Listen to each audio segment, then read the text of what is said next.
Salut jeune Padamat. Nous allons déterminer la limite quand n tend vers plus l'infini de moins n puissance 5 plus 7n puissance 4 plus 9n. Cette suite se présente sous forme d'une somme. Je vais donc étudier chaque terme et utiliser le tableau des limites d'une somme pour conclure. Limite de moins n puissance 5 est égale à moins l'infini. Limite de 7n puissance 4 plus infini. Limite de 9n plus infini. Quand je regarde le tableau des limites d'une somme, je me rends compte que j'aboutis à une forme indéterminée. Cela veut dire que je ne suis pas en mesure actuellement de conclure quant à la convergence ou non de cette suite. Il va donc falloir que je modifie la forme de cette expression afin d'en obtenir une nouvelle me permettant de conclure. La forme de cette expression est une forme polynomiale. Ça se présente sous forme d'un polynôme.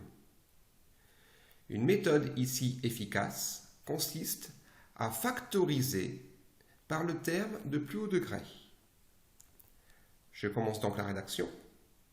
J'ai écrit ce que je disais en affirmant qu'on a une forme indéterminée, moins l'infini plus l'infini, on ne peut pas conclure directement.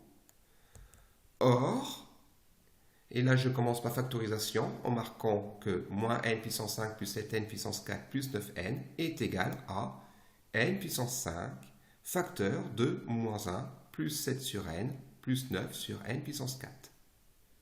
J'ai factorisé par le terme de plus haut degré.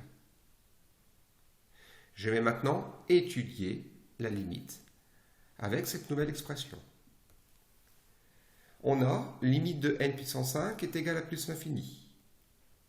D'autre part, on a limite de 7 sur n qui est égale à 0, limite de 9 sur n puissance 4 qui est égale à 0 par quotient. Donc, la limite de moins 1 plus 7 sur n plus 9 sur n puissance 4 est égale à moins 1 par somme. Ainsi, par produit, je peux affirmer que la limite de n puissance 5 facteur de moins 1 plus 7 sur n plus 9 sur n puissance 4 est égale à moins l'infini. J'ai utilisé le tableau des limites d'un produit. Conclusion. Limite de moins n puissance 5 plus 7n puissance 4 plus 9n est égale à moins l'infini. La méthode utilisée ici fonctionne pour n'importe quelle suite se présentant sous forme polynomiale. Je rappelle la méthode, elle consiste d'abord à factoriser par le terme de plus haut degré.